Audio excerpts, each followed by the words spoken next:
Trigonometry chapter 5 बता रहे हैं। इसमें जो होता है,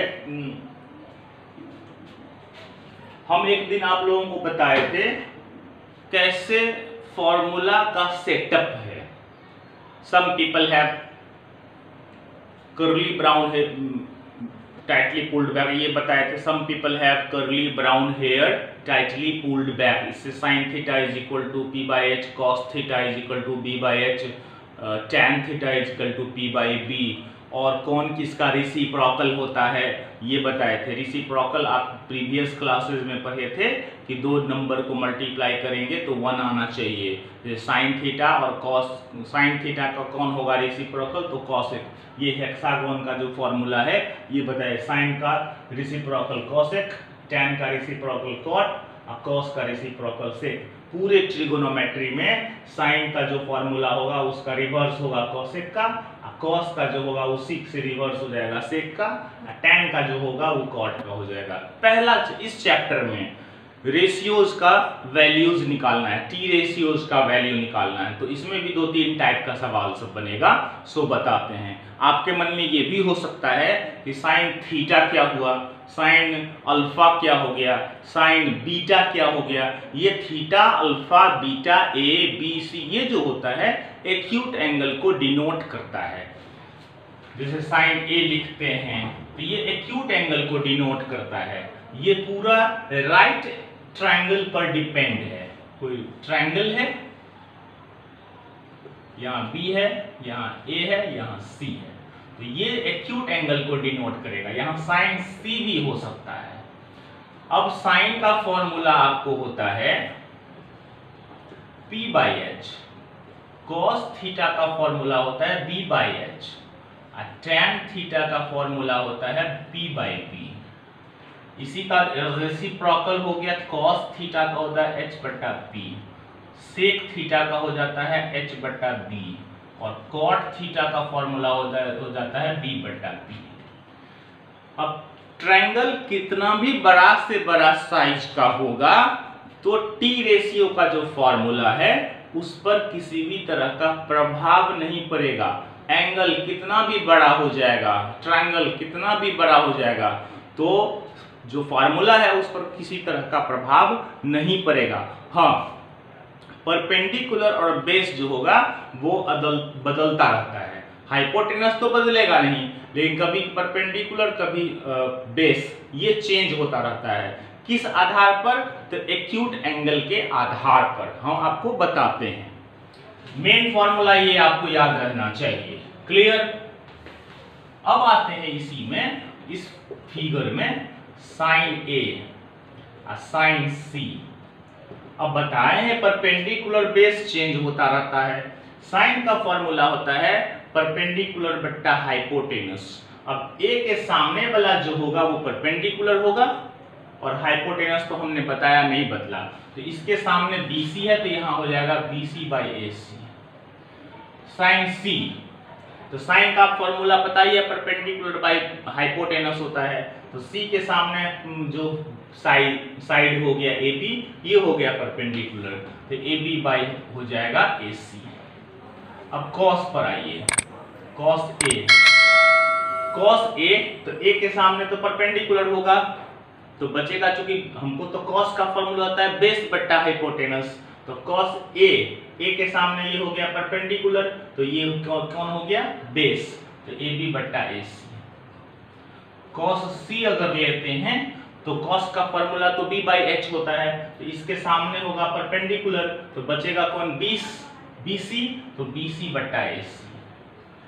टैन A आइए, A के सामने परपेंडिकुलर, इसका फॉर्मूला होता है परपेंडिकुलर बाई बेस, तो A के सामने परपेंडिकुलर हो गया BC और बेस हो गया AB। और टैन C, टैन का फॉर्मूला परपेंडिकुलर बाई बेस, तो C के सामने परपेंडिकुलर AB और बेस बनेगा BC। तो ये चंद चीज है जिस पर आपको थोड़ा सा गौर करना है। क्लियर है? अच्छा, और अब बताते हैं कि टी रेशियोज कैसे निकालेंगे। सवाल आपको दिया रहेगा, if sine A is equal to 3/5 या sine theta is equal to 3/5, then find T ratios. Rest बाकी बचा हुआ जो टी रेशियो है सो निकालना है। तो अब हम लोग क्या इसको दो प्रोसेस से बनाएंगे, एक राइट ट्रायंगल ड्रॉ करके बताएंगे और दूसरा बिना राइट ट्रायंगल का बताएंगे। तो बिना राइट ट्रायंगल ड्रॉ किए हुए फर्स्ट प्रोसेस, चूंकि sine theta is equal to 3/5, आपको मालूम है कि रेशियो होता है, sine cos tan sec cosec cot सारा होता है रेशियो। आप पढ़े होंगे प्रीवियस क्लासेस में 8-7 क्लास में दिया रहता है a/b बराबर 5:7, तो हम लोग a को मान लेते हैं 5x और b को मान लेते हैं 7x। मानते हैं चूंकि 5:7 दिया हुआ है तो फिक्स तो नहीं ना है कि क्या है, तो हम लोग इसको मान लेते हैं कि 5x है 7x। साइन थीटा का वैल्यू है 3/5, तो 3:5 है, तो इसको मान लेते हैं। ये हो गया इसका फॉर्मूला, तो p/h हुआ, तो यहाँ मान लेते हैं p = 3k और h = 5k। x भी मान सकते हैं, तो चूंकि पाइथागोरियन ट्रिपलेट होता है 3, p होता है, b होता है और h होता है। इसमें b आपको नहीं दिया है, b निकाल दीजिए।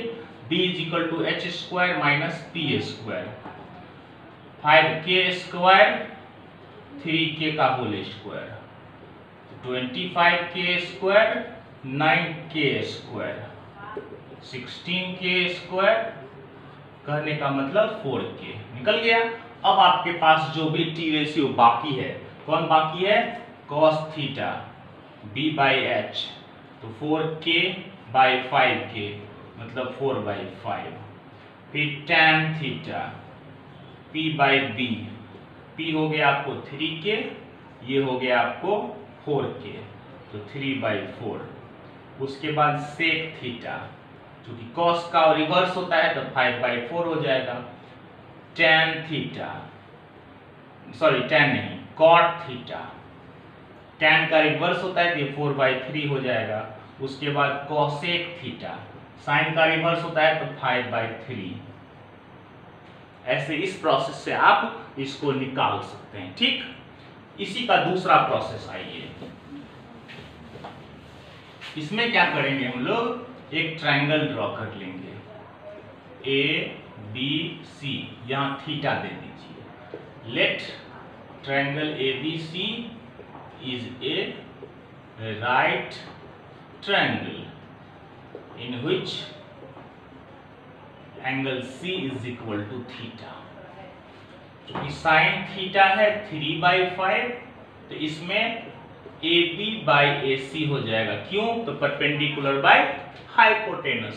ये हो गया 3, ये हो गया 5। इसको मान लेंगे AB = 3k और AC = 5k। ये हो गया 5k, ये हो गया 3k। अब BC आप निकाल दीजिए, AC² - AB², 5k का होल स्क्वायर, 3k का होल स्क्वायर। ये हो सॉल्व करने पर आपको 4k हो जाएगा, ये निकल गया 4k। नाउ अब आपको निकालना है cos, तो cos का फॉर्मूला होता है बेस बाय हाइपोटेनस। तो ये हो गया थीटा के सामने ये हुआ परपेंडिकुलर, ये हो गया बेस, BC/AC 4k/5k, तो 4/5 हो गया। फिर tan theta perpendicular by base, इसके सामने AB, इसके सामने BC, AB हो गया 3k, ये हो गया 4k, तो 3/4। cos का उल्टा होता है sec, तो sec थीटा हो जाएगा 5/4। tan का रेसिप्रोकल होता है cot, इसका हो गया 4/3। और उसके बाद cosec sin का रेसिप्रोकल होता है तो 5/3। नॉर्मल जो सवाल है एक रेशियो दिया रहेगा और रेस्ट 5 रेशियोज फाइंड करना है, तो नॉर्मल सवाल इससे आप लोगों को बन जाएगा, शुरू हो जाएगा। कुछ और इसमें है जो हम कल वीडियो बनाएंगे सवाल पर, वो बताएंगे, और कुछ फॉर्मूला के बारे में। ये दोनों वीडियोस कल बता देंगे। हम दोनों सवाल कल वीडियो जो बनाएंगे उसमें आप लोगों को बताएंगे। Thank you.